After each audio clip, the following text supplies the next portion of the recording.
not Chris Brown being caught up in Diddy's mess. Now, we've known for a while that a lot of celebrities will go down with Diddy in this drama, but Chris Brown was not on anybody's list of suspects. Don't get me wrong, Chris Brown has a long history of being shady AF toward women, but nobody thought that he would be showing up on Diddy's list of shady people. And get this, the streets are saying that the reason Chris is tied to Diddy is his incident with Rihanna. You know, that 2009 incident. Baby, there's a lot of insanity going on here, and at this point it's starting to look like we're never fully going to get to the bottom of Diddy's long list of allegations. So does this mean that Diddy helped Chris cover up the incident, and did he really try to help Jay-Z pimp out Rihanna? Let's break this down. Now, I know that the thought of Diddy and Chris Brown being in cahoots is a major shocker, but looking back, I guess we should have seen the signs. For example, back in 2009, when the entire industry turned its back on Chris after he put pause on Rihanna, Diddy was one of the few people who stood 10 toes down behind Chris. Not only did he stand behind Chris, but he also pressured Rihanna to not only forgive Chris, but take him back after Chris had put pause on her. He wasn't ashamed to admit this because he said so on Ellen. Talk going on with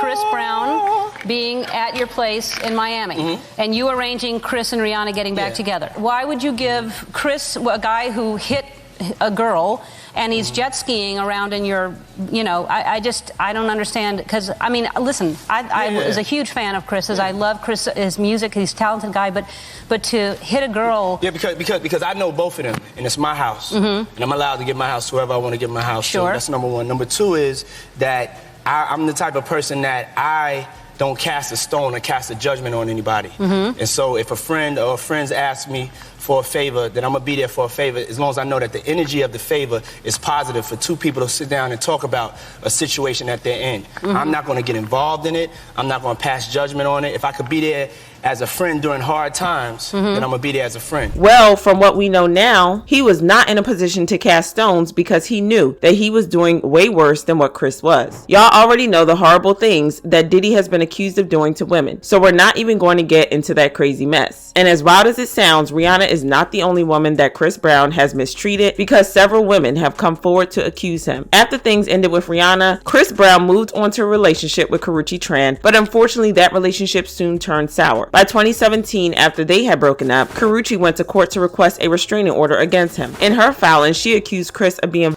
during their time together. She said he had once punched her in the stomach and, in another incident, pushed her down the stairs. According to Karrueche, she didn't report the when it happened because Chris was still on probation for the Rihanna case, and she feared the consequences it could have for him legally. Karrueche later revealed that things had gotten even more disturbing. Chris had allegedly threatened to unalive her, telling her that if he couldn't have her, nobody could. That level of possessiveness and danger is beyond toxic, and thankfully she found the strength to walk away. But even after their breakup, Chris reportedly kept going after her and even went after her friends, which eventually pushed her to file for a restraining order. After everything blew up, Chris tried to clean up his image, putting on the I've Changed act and staying mostly out of serious legal trouble. But the damage was already done. A lot of people just couldn't look past his history, and for many, he's still very much canceled. He's definitely still making music and has a loyal fan base, but let's be real, he's not where he could be. With his talent, he should have been on the same level as someone like Drake by now. In 2019, Chris Brown was detained in Paris after a woman accused him of SAing her at a hotel. He and his team denied everything, saying the whole thing was a setup and that he was being unfairly targeted. Then in 2021, his name popped up in the headlines again, this time for allegedly hitting a woman in the San Fernando Valley. According to TMZ, the woman claimed he slapped her so hard that her weave came off. Like, do you know how hard you have to hit someone for that to happen? It's wild. Luckily, she wasn't seriously hurt, but somehow Chris walked away without getting arrested again. Now, this is where things get interesting again. It looks like Chris might have been at some of Diddy's freak-offs. In 2022, Chris Brown got hit with another lawsuit, this time from a woman who says he allegedly SA'd her back in 2020. According to court docs filed on January 27, 2022, she claimed the whole thing went down on a yacht docked at Diddy's Miami Beach home on December 30th, 2020. And seriously, why is Diddy's name always in the mix when something shady's going on? It's like he's always at the crime scene when creepy stuff like this happens. Anyway, the woman who's being called Jane Doe in the suit is a singer, dancer, model, and choreographer. She says she was on FaceTime with a friend when Chris suddenly grabbed the phone phone and invited her to come to the yacht himself. When she got to the yacht, everything seemed chill at first. Chris offered her a drink and they started talking, nothing out of the ordinary, but according to her, things quickly took a scary turn. She said she started feeling really out of it, like she was drifting in and out of sleep, and began to suspect her drink had been spiked. She claims that while she was in a dazed state, Chris led her to a bedroom, shut the door, and despite her saying no, he allegedly kissed and S.A.'d her. What made it even worse? The next day, he apparently hit her up like nothing ever happened and told her to take a Plan B pill, which she did. She ended up filing a $20 million lawsuit against him for emotional distress. And for anyone wondering why she didn't report it right away, coming forward isn't easy, especially when the person you're accusing is a huge celebrity. Her lawyers also said she was in medical school at the time and felt embarrassed and overwhelmed. To nobody's surprise, Chris denied the allegations. He took to his Instagram stories and posted a picture of him wearing a pile of caps, basically implying that the case was all cap. He also wrote on Instagram, "I hope y'all see this pattern of cap whenever I'm releasing new music or projects, they try to pull some real BS." The case has been pending since 2022, but given the fresh allegations against Diddy, fans started to wonder if he could have had something to do with the SA case, especially because spiking drinks seems to be Diddy's typical MO. That's not the only thing that ties Chris to Diddy, because there are also rumors that they might have had a little something together back in the day. Now, it probably wasn't a mutual encounter, but fans think that's when Chris and Diddy first got entangled. A few years back, Chris Brown shared a story that raised a lot of eyebrows when he claimed that Diddy once tried to make a move on him. But here's the part that really shocked people. Chris said he was only 12 years old at the time. Yeah, not exactly something you just brush off. The funniest part,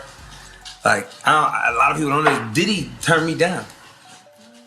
I was 12 years old. Watch this. Like, man, let's you went to see him. Yeah. Was you dancing? When NRRE asked Chris if he ever danced for Diddy, it felt kind of off. Like, why would a 12-year-old Chris need to dance for Diddy at his house? That question alone raised a lot of red flags. Fans are convinced that the real reason Diddy didn't sign Chris wasn't about talent at all. Apparently, Diddy was more interested in other things, like trying to get Chris involved in his so-called puffy flavored camp. But Chris wasn't about that life. He saw what was going on and said no. Let's be real though, Diddy not signing Chris probably had nothing to do with his talent. At the time, L.A. Reid and Def Jam were practically begging to sign him. Chris was just exploring his options. Now, we don't know the full story about what happened between Diddy and Chris, but they clearly had a friendship over the years, which would explain why Diddy tried to pressure Rihanna to forgive Chris. This is wild, but I want to know how y'all feel about this, so drop your thoughts in the comments, then check out this next video.